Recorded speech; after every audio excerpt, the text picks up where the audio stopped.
सच्चिदानंद सद्गुरु साईनाथ महाराज की जय।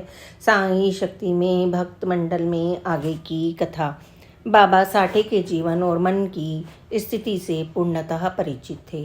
बाबा चाहते थे कि साठे एकाग्रचित रहें, स्वयं में विश्वास रखें। इसी से उनके सांसारिक और आध्यात्मिक मनोरथ सिद्ध होंगे।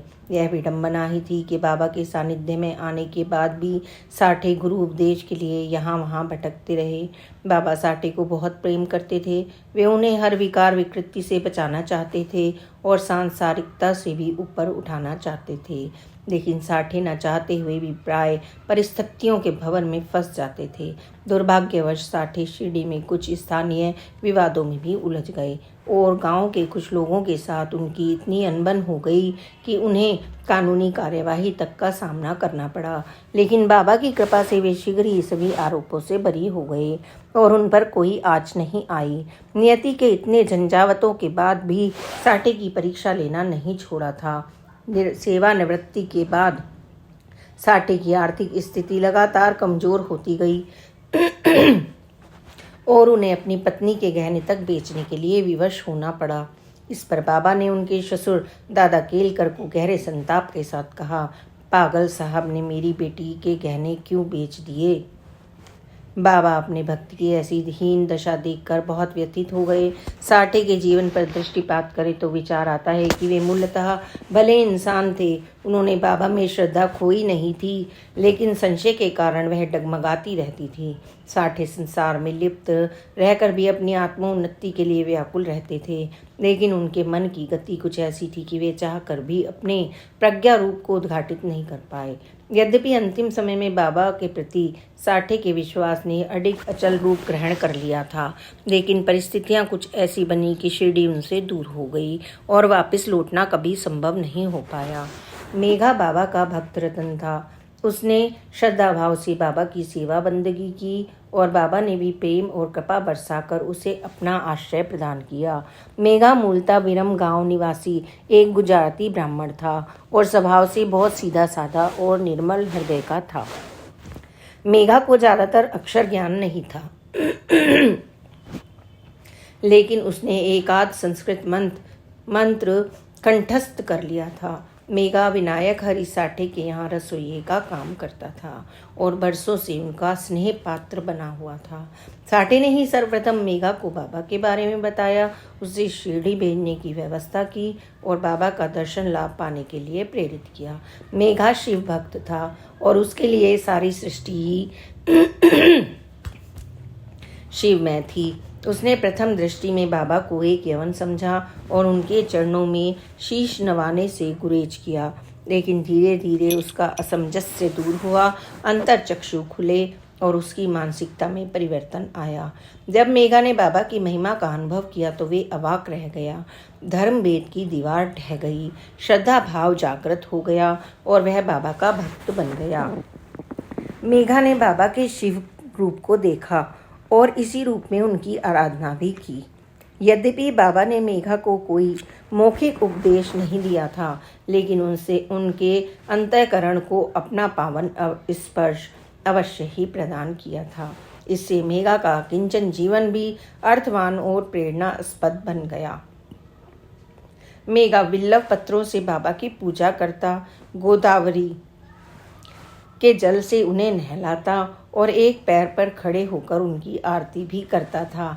यह अपने शिव का पूजन करने हेतु विल्लव पत्रों की खोज में जंगल में मीलों दूर निकल जाया करता था और गोदावरी का पवित्र जल लाने के लिए भी उसे लंबी दूरी तय करनी पड़ती थी, लेकिन वह ये सारे कार्य बहुत श्रद्धा भाव से और प्रसन्न मन से करता था। बाबा मेघा की अंतर प्रकृति से परिचित थे और उनके हृदय में मेघा के लिए असीम प्रेम और करुणा थी। बाबा चाहे अनचाहे मेघा की हर बात मानते थे और उसकी हर भाव क्रिया को हृदय से स्वीकार करते थे।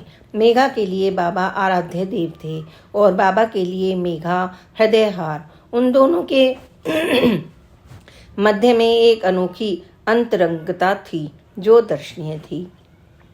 मेघा प्रौढ़ावस्था में बाबा की शरण में आया था। यद्यपि उसने अपने जीवन में लगभग 5-6 वर्ष ही बाबा के सानिध्य में बिताए, लेकिन यह छोटी सी अवधि सेवा और समर्पण की अनूठी और यादगार मिसाल बन गई।